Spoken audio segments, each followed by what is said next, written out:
So now we will start with the predation. Now when we think of the predator and the prey, most probably it is the tiger and the deer that readily comes to our mind. But a sparrow eating any seed is no less a predator. म्हणजे जेव्हा आपण predation म्हणतो त्यावेळेला आपल्या डोक्यात एकच विचार येतो की टायगर आणि डिअर हेच आपल्या डोक्यात येतं. म्हणजे टायगर हा कोण आहे? प्रिडेटर आहे आणि त्याचं प्रे कोण आहे? डिअर आहे. पण एखादी चिमणी जी सीड्स खाते ती पण प्रिडेटरपेक्षा कमी नाही आहे. Okay, although the grazers are animals eating plants classified as herbivores, they are not very different from the predators. Predators play many important roles. They keep the prey populations under control. Without them, the prey species would reach very high population densities and they can cause the ecosystem instability. Example, in the absence of the frogs, locusts increase in density and destroy the large tracts of the agricultural lands. Biological control methods adopted in agricultural pest controls are based on the ability of the predator to regulate the prey population. Predators also help in maintaining the species diversity in a community by reducing the intensity of the competition among the competing prey species. आता आपण बघितलं की जे ग्रेझर्स आहेत म्हणजे जे गवत खाणारे आहेत हे सगळे ॲनिमल्स असे आहेत जे प्लांट्स खातात आणि ज्यांना आपण हर्बिवोर्स म्हणतो आणि ते बाकी या प्रिडेटर्सपासून वेगळे काही नाही आहेत, ते पण प्रिडेटर्स आहेत. प्रिडेटर्स हे खूप इम्पॉर्टंट रोल प्ले करतात. ते काय करतात तर जे प्रेचं पॉप्युलेशन आहे हे कंट्रोलमध्ये ठेवतात आणि प्रिडेटर्सशिवाय प्रे जी स्पीशीज आहे ती त्यांचं पॉप्युलेशन खूप हाय होऊ शकतं आणि ते इकॉलॉजीमध्ये किंवा इकोसिस्टममध्ये इन्स्टेबिलिटी कॉज करू शकतो. जसं जर शेतामध्ये किंवा आपल्या जमिनीवर जर शेतातल्याच आपल्याकडे जर फ्रॉक्स नसतील तर जे लोकस्ट आहे म्हणजे ग्रासहोपरसारखं इन्सेक्ट आहे त्याची डेन्सिटी वाढू शकते आणि पूर्ण ॲग्रिकल्चरल लँड जे आहेत त्याला डिस्ट्रॉय करू शकतो. आता बायोलॉजिकल कंट्रोल वापरून असे मेथड्स बायोलॉजिकल कंट्रोल किंवा मेथड्स वापरले जातात ॲग्रिकल्चरल पेस्ट कंट्रोलमध्ये आणि यामुळे जो प्रेडेटर आहे तो या प्रेचं पॉप्युलेशन रेग्युलेट किंवा कंट्रोल करू शकतो. प्रिडेटर्समुळे स्पीशीजची डायव्हर्सिटी एखाद्या कम्युनिटीमध्ये मेंटेन केली जाते आणि यावेळेला जे इंटेन्सिटी आहे कॉम्पिटिशनची त्या कम्पेटिंग प्रे स्पीशीजमध्ये ती रेड्यूस केली जाते. Now when certain exotic species are introduced accidentally or intentionally into a new geographical area, they became invasive and they start spreading rapidly due to the absence of the natural predator. Example, the zebra mussel in the intertidal zone of the North America.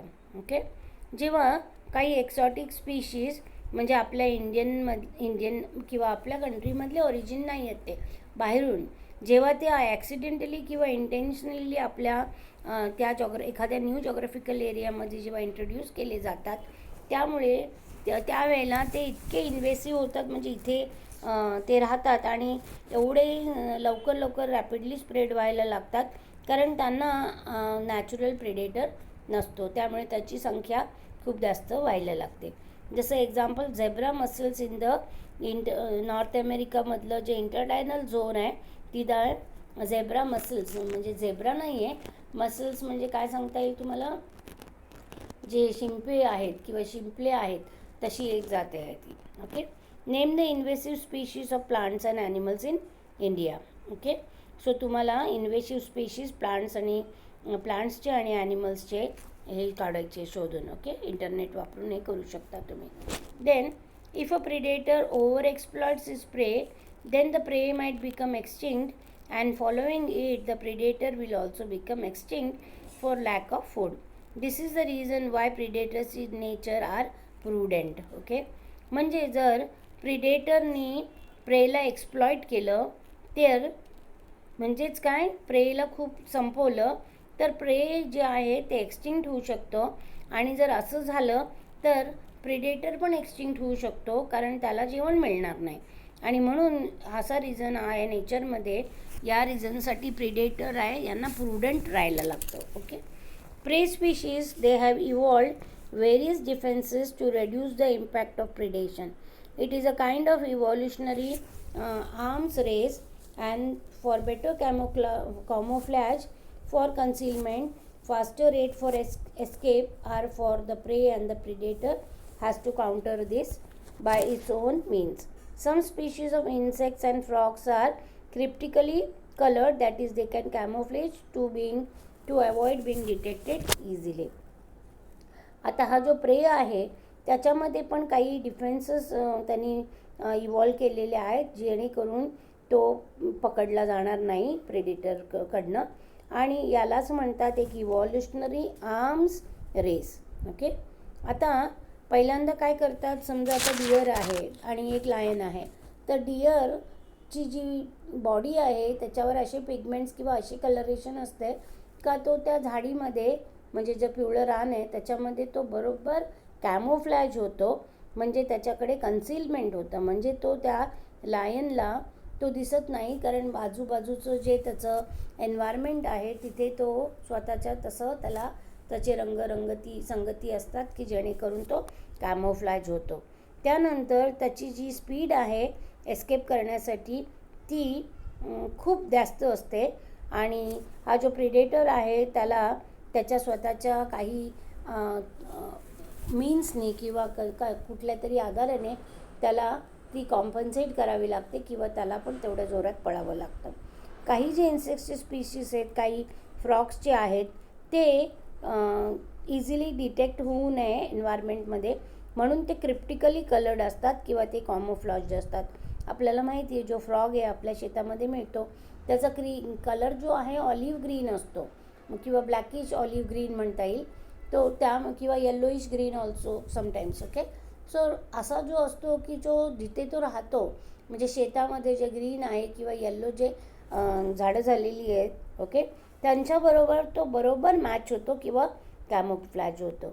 Then the monarch butterfly is highly distasteful to its predator bird because of the special chemical which is present in its body.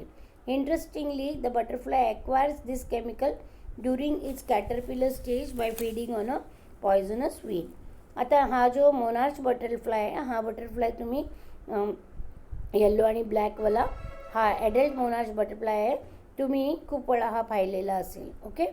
हा जो butterfly आहे त्याच्यामध्ये तो जो आहे butterfly तो distasteful असतो, म्हणजे तो एकदम घाण लागतो त्या प्रिडेटरला खायला, त्याला त्या आवडत नाही, कारण त्याच्यामध्ये त्या बटरफ्लाय जेव्हा तो त्याच्या बॉडीमध्ये एक स्पेशल केमिकल प्रेझेंट असतं.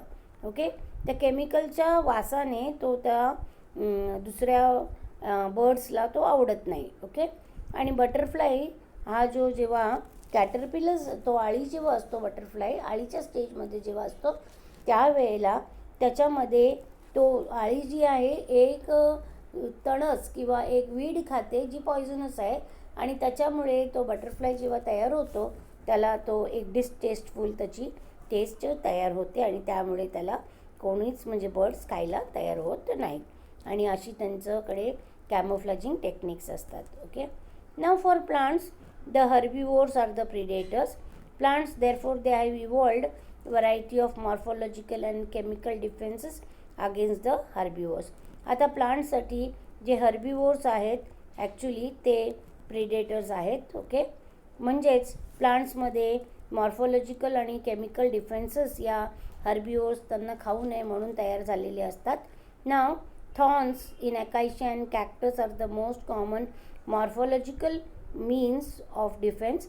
म्हणजे कॅक्टसमध्ये आणि अकाशियामध्ये काटे असतात आणि ते असे कॉमन मॉर्फोलॉजिकल मीन्स आहेत जेणेकरून त्यांना हे हर्बिवोर्स खात नाहीत. Many plants they produce and store chemicals that make the herbivores six. When the chemicals or the producers are eaten, they inhibit feeding or in digestion of the predator and disrupt the reproduction or even kill it. म्हणजे काही प्लांट्समध्ये काही chemicals store केले जातात किंवा produce केले जातात, आणि जेव्हा हे हर्बिवोर्स त्या प्लांट्सला खाल्लं तर ते हर्बिवोर्स सिक होतात, आणि हे जे केमिकल्स किंवा प्रोड्यूस जेव्हा खाल्ले जातात त्यामुळे त्या प्रिडेटरचं डायजेशन किंवा फीडिंग ते थांबवतात, आणि त्यामुळे त्यांचं रिप्रोडक्शन पण प्रॉब्लेम करू शकतात ते, किंवा त्यांचं मरण पण होऊ शकतं. आणि म्हणून या गोष्टी प्लांट्स फॉलो करतात.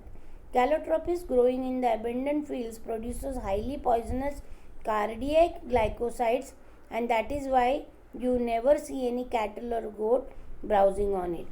जो कॅलाट्रॉपिस आहे, म्हणजे आपलं रुईचं जे झाड आहे, जे मारुतीला आपण वाहतो सॅटर्डेला, ओके, तो जो फील्ड्समध्ये कुठेही मालरानावर उगवतो, त्यामध्ये हायली पॉयझनस कार्डियाक ग्लायकोसाइड्स म्हणजे ग्लायकोसाइड्स प्रोड्यूस केले जातात, जे खूप पॉयझनस आहेत आणि ते हार्टचा प्रॉब्लेम करतात.